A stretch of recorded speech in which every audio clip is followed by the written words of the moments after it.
Before we start, leave a like and subscribe, because what came out in the last few hours shakes everything we'd been imagining about Giannis's future and, at the same time, exposes why Golden State might be reaching that point in the season where it either makes a gigantic decision or accepts watching the rest of the year slip down the drain.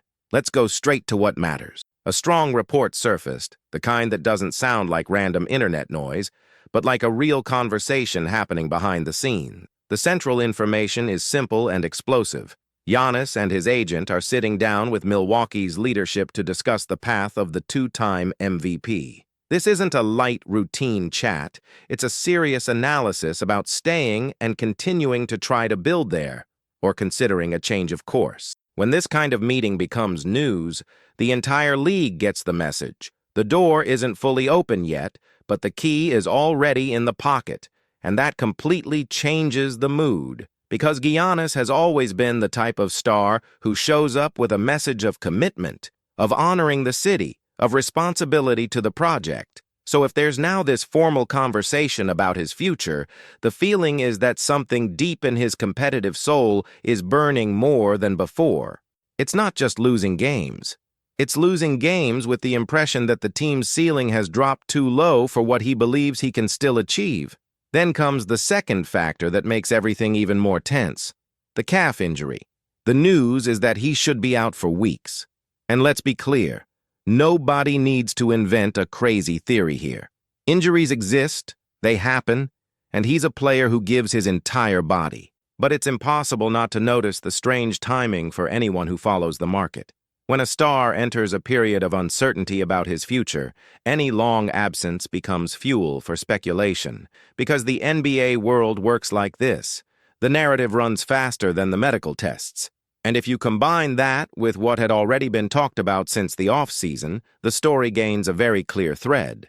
There had already been signs of frustration with losses, discomfort with the internal environment, and that feeling every fan dreads hearing, that there's something written on the wall. When that phrase starts floating around a superstar, it's not poetry. It's a warning. Milwaukee can absolutely go public and say it has no intention of trading its main player, but everyone knows how the league's political game works. Saying, "we won't trade him," is also a way to raise the price, control the narrative, and, most importantly, buy time while evaluating what can be built with the current roster. It's a normal behind-the-scenes posture. But the question that sticks in the fans' heads is cruel. What if Giannis himself reaches an emotional breaking point? Because then the franchise's message becomes a detail next to the weight of a star who decides the direction of history. And that's where the league's math comes in like a hammer. If this topic truly evolves, Giannis won't leave for a friendly offer. It won't be that smart and cheap trade that looks brilliant in a social media debate. He's franchise level, era level. That means a monstrous package, multiple assets, ready players, promising young talent and control of future picks. Anyone who truly wants to enter this race will have to accept pain. But there's a possible exception to that logic. The rare scenario where the player makes it clear, firmly, that he only wants one specific destination. When that happens, the balance changes. Other teams reduce their aggression, and the current team starts negotiating with a smaller margin of alternatives. There's already been a rumor that Giannis could picture himself in the Big Apple, and if that started gaining strength again, it would open a less competitive path in terms of bidding. But we can't pretend Golden State is outside this emotional map.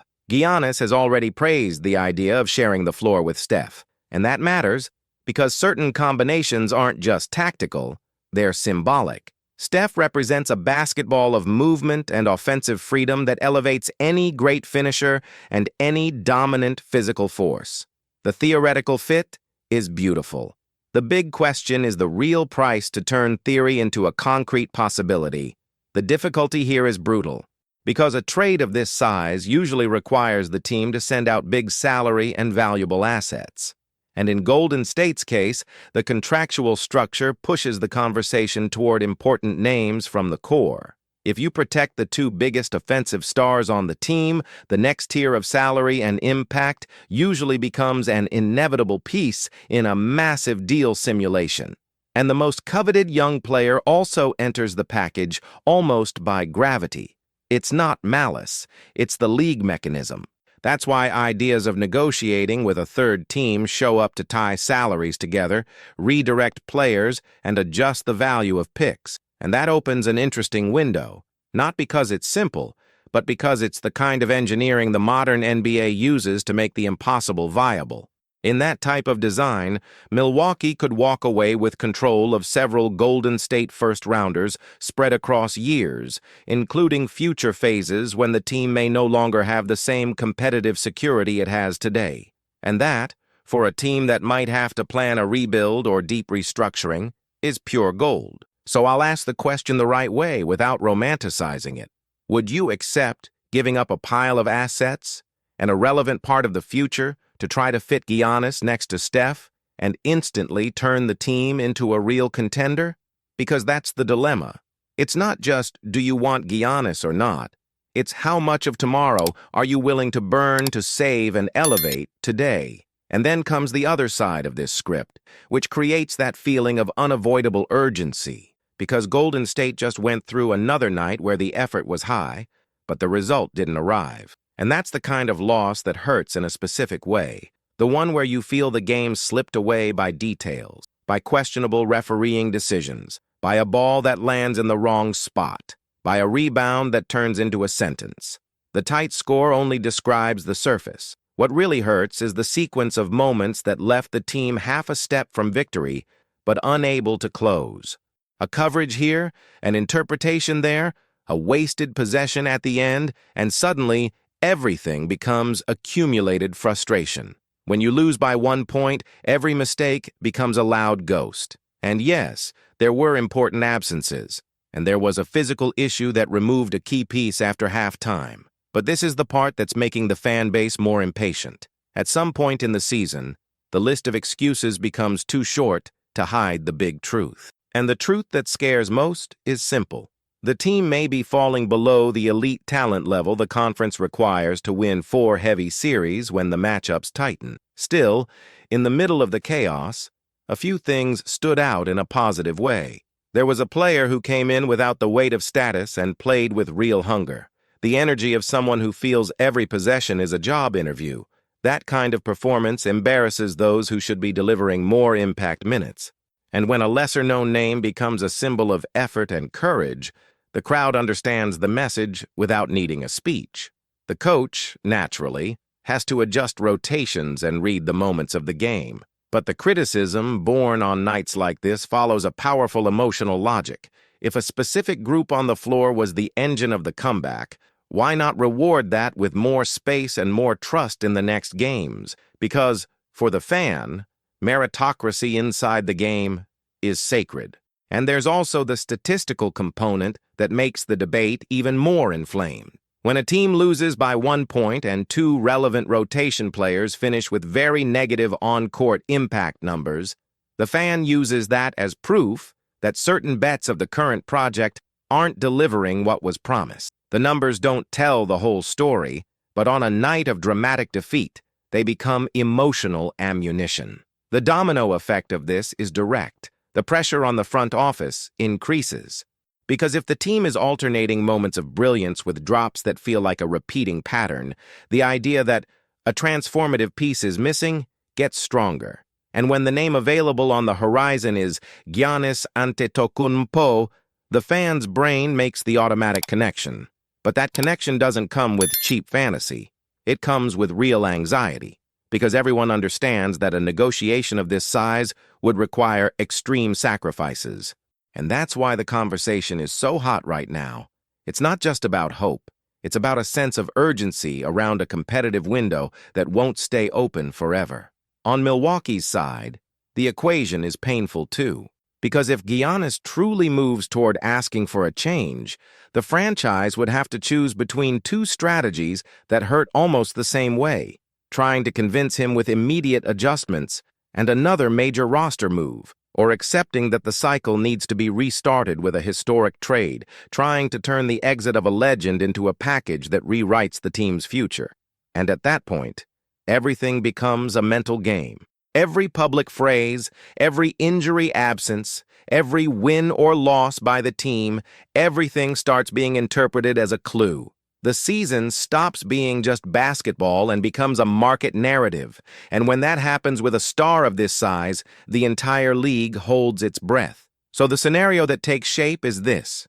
Golden State needs a real talent jump to change the direction of the season, and Milwaukee might be reaching a decision moment about the heart of its project. These two storylines cross like tracks that can turn into a collision or a competitive miracle, depending on what gets decided behind the scenes. Would you make this extreme bet if you were in the front office's place?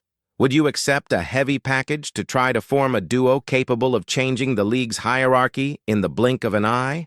Or would you hold on to the future and bet that the team can still grow without an earthquake trade?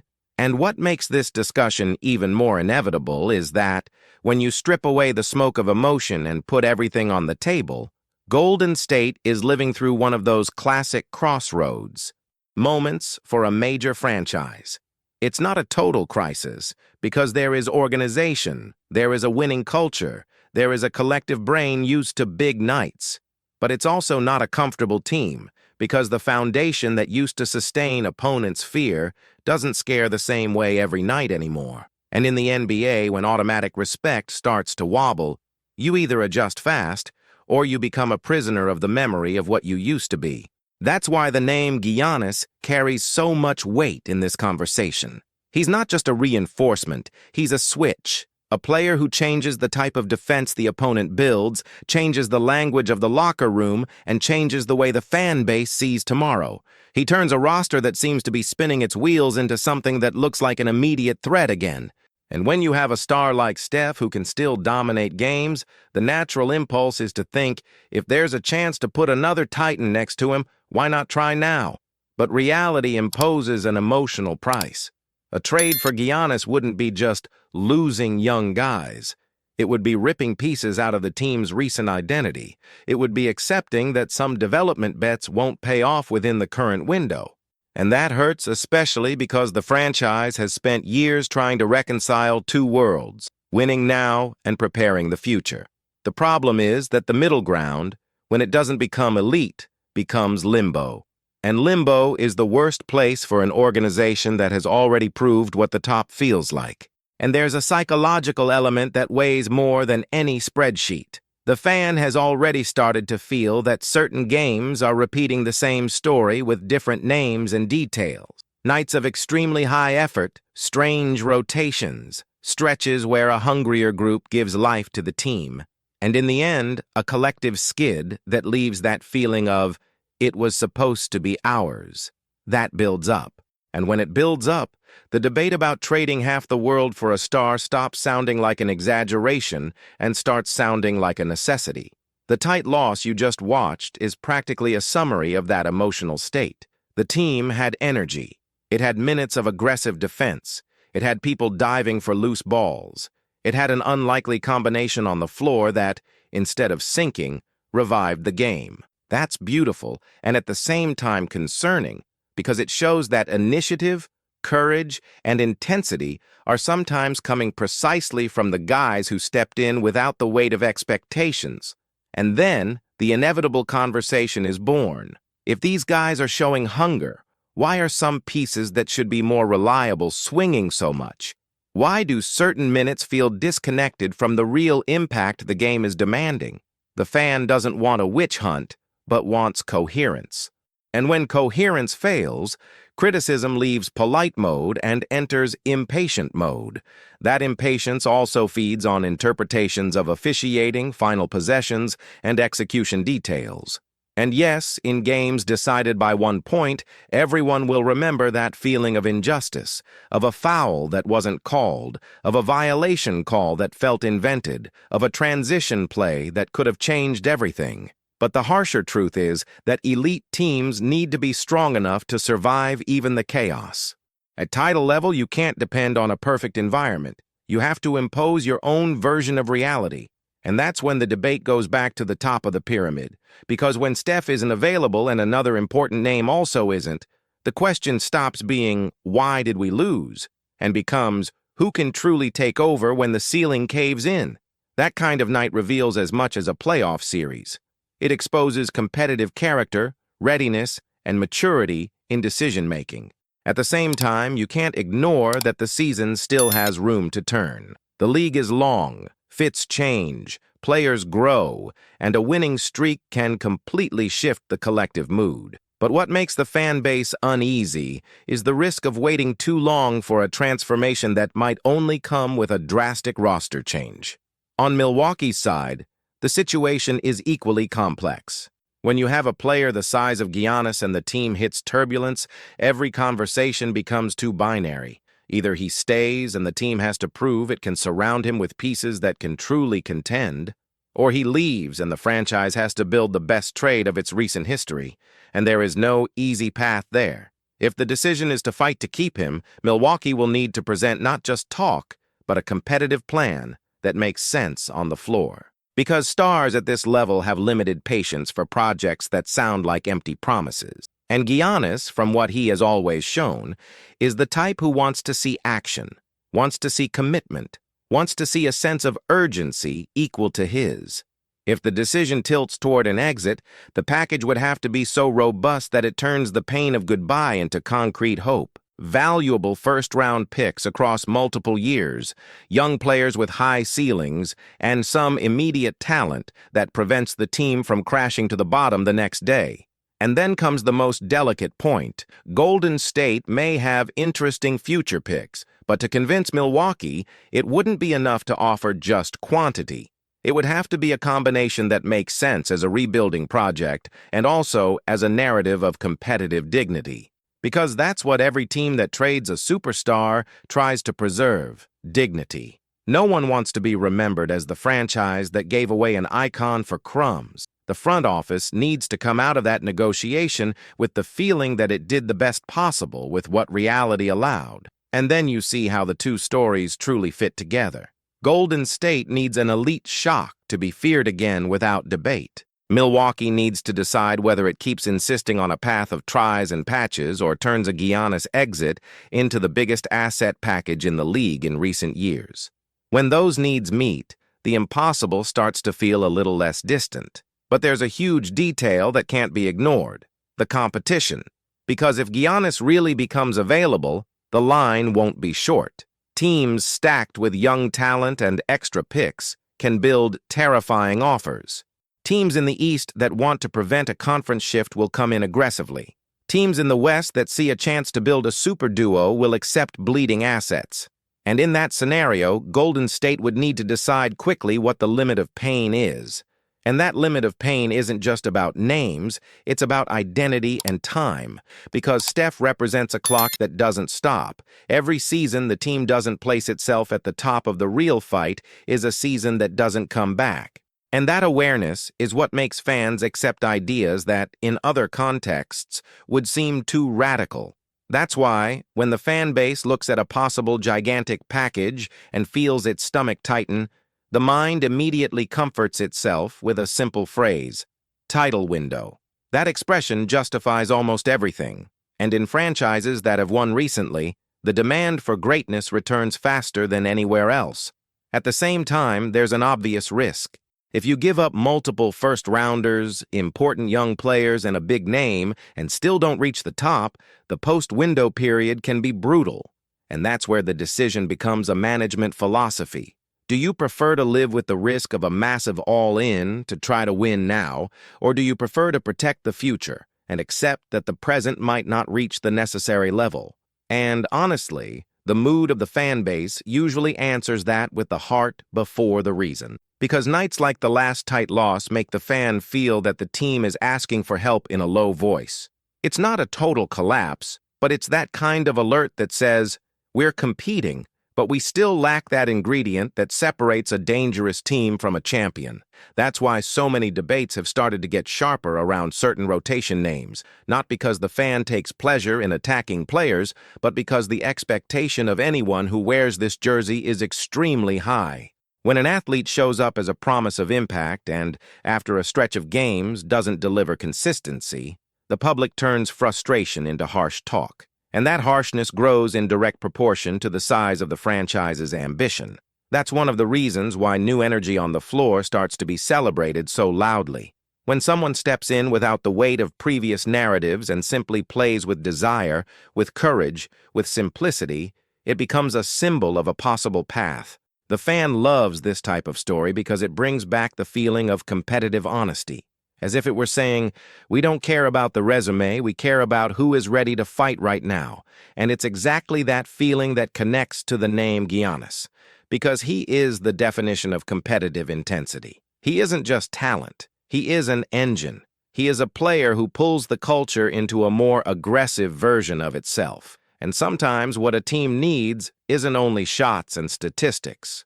It's a personality that steps onto the court and makes everyone understand that the night will be physical, emotional, and non-negotiable. So the story keeps moving along two tracks that naturally converge.